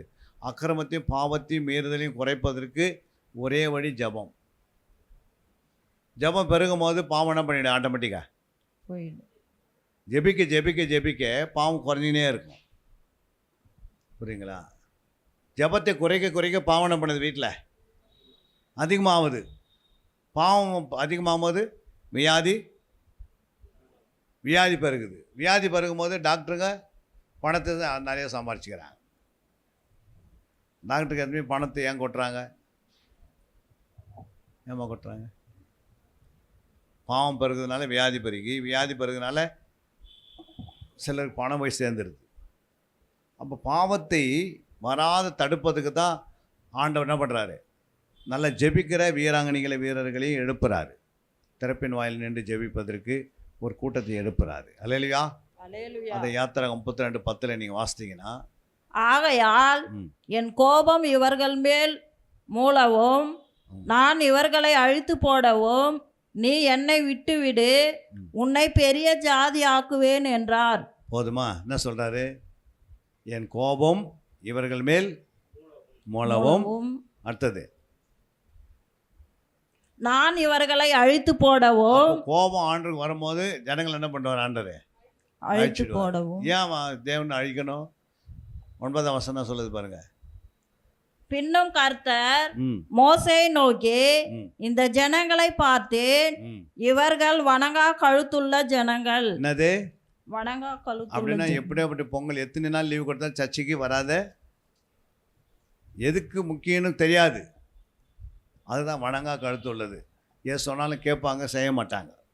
அல்லேலூயா. வணங்கா கழுத்து உள்ள ஜனங்கள். ஆகையால் என் கோபம் இவர்கள் மேல் மூளவும். அப்போ இவங்கெல்லாம் யாரு? 9 என்ன சொன்னாரு? வணங்கா கழுத்துள்ள ஜனங்கள். யோசித்து பாருங்க, எவ்வளோ ஆண்டவர் அற்புதத்தை காட்டினாரு. செங்கடலே பிளந்து காட்டுறாரு, ரோடு போட்டு காட்டினாரு. விசுவாசம் வரணுமா வரக்கூடாதா? நீங்கள் ஒரு கஷ்டத்தில் பின்னாடி தீவிரவாதி வந்து நிற்கிறாங்க, தப்பிக்கிறதுக்கு வழி இல்லை. ஒரு பக்கம் செங்கடல், ஒரு பக்கம் தீவிரவாதி, நடுவில் நம்ம கஷ்டப்படுறோம். டக்குன்னு ஆண்டவர் வந்து செங்கடலில் ஒரு வழி போட்டு நீங்கள் திரும்புறதுக்கு போகிறதுக்கு வழிக்கு போட்டு காட்டினா நம்மளுக்கு விசுவாசம் வரணும்னா வரக்கூடாதா? என்னடா அது, நம்ம இவ்வளோ பேர் ஆபத்தும் தப்பிச்சுமா அப்படின்னு சொல்லி அது சாவர வரைக்கும் நினச்சின்னுப்பாங்க. இவங்க என்ன பண்ணாங்கன்னா, செங்கடல் விட்டு போனாங்க பாருங்கள் உள்ள, உடனே மறந்துட்டாங்க அவ்வளோ பெரிய அற்புதத்தை. புரியுங்களா? கண்மலை பிளந்து என்ன பண்ணார், தண்ணீர் கொடுத்தாரு, குடிச்சுவிட்டு உடனே மறந்துட்டாங்க. காடைகளை அனுப்பினார், சாப்பிட்டாங்க, என்ன பண்ணிட்டாங்க, மறந்துட்டாங்க. இது மாதிரி ஆண்டவர் இரவு நேரத்தில் அக்னி ஸ்தம்பத்தை அனுப்புகிறாரு, பகல் நேரத்தில் மேகஸ்தம்பம். இவ்வளோ பெரிய அற்புதம் பார்த்தோம், இவங்களாம் என்ன பண்ண முடியல நம்ம. ஏன்னா வணங்கா கழுத்து உள்ளனா என்ன அர்த்தம்னா, எது சொன்னாலும் எதிர்த்து பேசுறது, எது சொன்னாலும் அதை என்ன பண்ணுறது, முரட்டிக்கின்னு போவாங்க. இவர் என்ன சொல்கிறது நான் கேட்கணுன்னு. இன்றைக்கும் அந்த ஆவிகள் பிரவேசித்திருக்குது நிறைய சபைகளில், நிறைய இடத்துல. பாஸ்டர் சொன்னால் கேட்குறதே கிடையாது. அவங்களுக்கு தான் அந்த இது தெரியுது. எனக்கு தெரியும் எல்லாம் அப்படின்னு சொல்லிட்டு போயினே இருப்பாங்க. அவங்களுடைய நிலைமை 1:5 வாசிங்க. யூதால இந்த இஸ்ரவேலுடைய வணங்கா கழுத்தருடைய நிலைமை என்ன ஆச்சுன்னு பாருங்கள். நீங்கள் முன்னமே அறிந்திருந்தாலும் நான் உங்களுக்கு நினைப்பூட்ட விரும்புகிறது என்னவெனில், கர்த்தர் தமது ஜனத்தை எகிப்து தேசத்திலிருந்து வரப்பண்ணி ரட்சித்து பின்பு விசுவாசியாதவர்களை அழித்தார். பின்பு விசுவாசியாதவர்களை யாரு? அப்போ விசுவாசியாதவர்கள் எத்தனை பேர்? அவங்களாம் அழிச்சிட்டாரு. ஏன் விசுவாசம் வரல? வணங்கா கழுத்து உள்ளவங்க, புரியுங்களா? முறுமுறுக்கிறவங்க, ஆண்டவரே ஏமாத்துறவங்க. நீ என்ன சொல்கிறது நான் என்ன கேட்கறது? முறுமுறுக்கிறது, புரியுங்களா? அப்போ என்ன ஆச்சு? எத்தனை பேர் மறிச்சாங்க? எத்தனை பேர் இருக்கல? கணக்கு இருக்குல்ல. 5,99,998 பேர் அழிஞ்சாங்க. எத்தனை பேர்? 2 பேர் தான் தப்பிச்சாங்க. 6 லட்சம் பேர் புருஷரில் 2 பேர் தான் உள்ளே போகிறாங்க. அப்போ யோசித்து பாருங்கள். 40 வருஷம் ஆலயத்தில் உட்காந்துருந்தவங்க இவங்க. எத்தனை வருஷம் தேவனுடைய சமூகத்தில் உட்காந்துருந்தவங்கள 40 வருஷத்தில் 2 பேர் போகிறாங்க. எங்கே? கானான் தேசத்துக்குள்ளே. நம்ம வாரத்துக்கு 2 ஹவர் வந்து போகிறோம். வருஷத்துக்கு எத்தனை நாள்? ஒரு வாரத்துக்கு 2 ஹவர்னா 52 வாரன்ட்டு 3 ஹவரே கணக்கு போட்டுக்கோ. 52 3 எவ்வளோ ஆகுது? 52 3 50 எவ்வளோ ஆகுது? 150. ஒரு 6 156. 24வது வகுத்தீங்கன்னா எத்தனை? 4. ஒரு நாளைக்கு 24 மணி நேரம். அப்போது 10 நாளுக்கு 240 மணி நேரம் இல்லை? அப்படி 156 24 வகுத்த எத்தனை நாள்? 150ல் எத்தனை 24 வரும்? 6 24. எத்தனை? 6 24. 25 கணக்கு போட்டால் 150 ஆகிடுது. 144 நாளுக்கு 6 4 குறிக்குது. அப்போது ஒரு வருஷத்துக்கு நம்ம 6 நாள் வரோம் சர்ச்சுக்கு. எத்தனை நாள்? 6 நாள் வந்துட்டு அவங்க 40 வருஷம் சர்ச்சிலே இருந்தாங்க. அவங்க 2 பேர் போகிறாங்க. நம்ம வருஷத்துக்கு 6 நாள் வந்து போகிறோம். எத்தனை பேர் போவோம்? ஞானமுள்ளவன் கணக்கு பார்க்க கடவன். கணக்கு பாருங்கள். ஏன்னா நீங்கள் தேவனுக்கு பயந்து வருங்கள்ல, கணக்கு பார்த்து தான் ஆகணும். அப்போது அதுவும் ரேட்டாக வரீங்க. இந்த மாதிரி ஆண்டவர்கிட்ட சாட்சி கொடுத்தா, மேய்ப்பரே சாட்சி கொடுக்கும்போது ஆடுகள் நிலைமை என்ன ஆகும்? யோசித்து பாருங்கள். 6 நாள் வரோன்னா 10 வருஷம் நம்ம சபையில் இருந்தால் 60 நாள் தான் வந்திருக்கிறோம். ஆனால் அனுதினம் சபை திறந்திருக்குன்னு வசனம் இருக்குது. ரட்சிக்கப்படுகிற வழி கர்த்தர். அப்போ அனுதினம் சபை திறந்திருக்குன்னு ஆண்டவர் சொல்லிட்டாரு புதிய ஏற்பாட்டில். அப்போ அனுதினம் சபை திறந்து வைக்கணுமா திறந்து வைக்கக்கூடாதா? அப்போ திறந்து வைக்கிற சபை அனுதினம் ஆத்மா வந்துனே இருக்கும். ஏன்னா அவருடைய வார்த்தைக்கு நம்ம கீழ்ப்படுறதுனால தினந்தோறும் ஒரு ஆத்மா வந்துனே இருக்கும் சபைக்குள்ளே. நோவா காலத்தில் ஆலயத்தை எத்தனை நாள் வந்தாங்க? நோவா காலத்தில் எத்தனை பேருமா போனாங்க? நோவா காலத்தில் முழு உலகமே சுவிசேஷம் அறிவிக்கப்பட்டது. எத்தனை பேர் போனாங்க? 8 பேர். புரியுங்களா? நோவா காலத்தில் 8 பேர். உலகத்திலே 8 பேர் தான் செலக்ட் பண்ணுறார் ஆண்டவர். புரியுங்களா? நியாயப்பிரமாண காலத்தில் 2 பேர். கிருபையின் காலத்தில் ஆண்டு வரும்போது எத்தனை பேர்? ஏன் அப்படின்னா தேவனுடைய கோபம் தேவனுடைய பிள்ளைங்க மேலே தான் வந்ததுன்னு சொல்கிறது. உயிராக இருக்கும் போதே ஒரு பரிசுத்தமாக நிற்கிறார் நீதிமானே. அவர் சொல்கிறாரு, நீ தள்ளிவா, ஒன்று பெரிய ஜாதி ஆக்கிடுறேன், நான் அழிச்சிட்றேன்றாரு. எப்படின்னு அந்தமான் நிக்கோபாரில் எல்லோரும் அழிச்சாரோ அது மாதிரி கணக்கில் இதாகுது. அந்த ஊழியக்காரர் மட்டும் நான் சாட்சியில் என்னுடைய ட்ரூத் பைபிள் டிவியில் போய் நீங்கள் யூடியூப்பில் பாருங்கள், அவங்க சாட்சி கொடுக்குறாரு அந்த ஐயா எப்படின்னு. அவர் மட்டும் தான் தப்பிச்சுன்னு வந்தார். புரியும்? அது கூட வந்து அந்த நிக்கோபாரில் தப்பிக்கலை. அவர் ஏதோ ஒரு மரத்தில் ஆண்டவர் யாரோ ஒன்று தூக்கி வச்ச மாதிரி இருந்தது. அவர் மரத்தில் அந்த தண்ணியில் மரம்லாம் மெதுக்குன்னு போதுங்களாம், எல்லாம் அந்த தென்னை மரங்கள் எல்லாம் அது மாதிரி ஏறி உட்கார வச்சு வேறு தீவில் எதுவுமே விட்டுக்கிறார் ஆண்டவர். அப்புறம் பல நாள் ஆன பிறகு அவர் அங்கேருந்து என்ன பண்ணிக்கிறாரு, ஹெலிகாப்டர் மூலமாக சுற்றுறாங்கல்ல, அப்போ தெரிஞ்சு அவர் கொண்டு வந்து அப்புறம் சேர்த்து அப்புறம் வீட்டுக்கு வந்த பிறகு பிள்ளைங்களாம் பார்த்துட்டு ஓன அழ ஆரம்பிச்சிச்சு. புரியுங்களா? அம்மா எங்கே போனா, அம்மா போயிட்டாங்கப்பா, அம்மா ஊர் எங்கள் சபை விசுவாசம் யாருமே இல்லை, நான் மட்டும் தான் இருந்துன்னு சாட்சி கொடுக்குறாரு. நாங்கள் இந்த வரைக்கும் 3 முறை போய் 72 hours ப்ரேயர் நடத்திட்டு வந்தோம். ஒரு மாதிரி 72 மணி நேரம் இங்கேருந்து நோட்டீஸ் வச்சு அமுச்சு நாங்களே போய் என்ன பண்ணோம், அங்கே யாரும் வந்து நடத்துன்னு கேட்கல அந்த ஊழியக்காரன். ஏன்னா அவங்க சொல்கிறாங்க, நாங்கள் 12 மணி நேரம் நடத்தி கூட நாங்கள் பழக்கம் இல்லை, இது 72 மணி எப்படி இருக்கும், நான் கேள்விப்படாதே எப்படி நீங்கள் நடத்துக்கிறீங்க. சார் என்ன தான் நடத்த போகிறேன்னு பார்த்து நாங்கள் 72 மணி நேரம் சாப்பிடாமல் தூங்காமல் கண்டினியூ பண்ணி நடத்திட்டு வந்துட்டோம். யோசித்து பாருங்கள். மோசேக்கு சொல்கிறார் ஆண்டவர் 32:9-10 வாசித்த நம்ம, மோசே நீ என்ன பண்ணு, இந்த ஜனங்களுக்காக என்ன பண்ணாத, நீ விலகி விடுவா. அன்பிற்குரியவர்களே, சத்திய வேத ஆராய்ச்சி வித்தியாசாலை தரிசன ஊழியம் 1. வடமாநிலத்தில் 300 திருச்சபைகளை உருவாக்குதல். 2. மாதம் ஒரு முறை எழுப்புதல் உருவாக்கும் எழுப்புதல் கூட்டம். 3.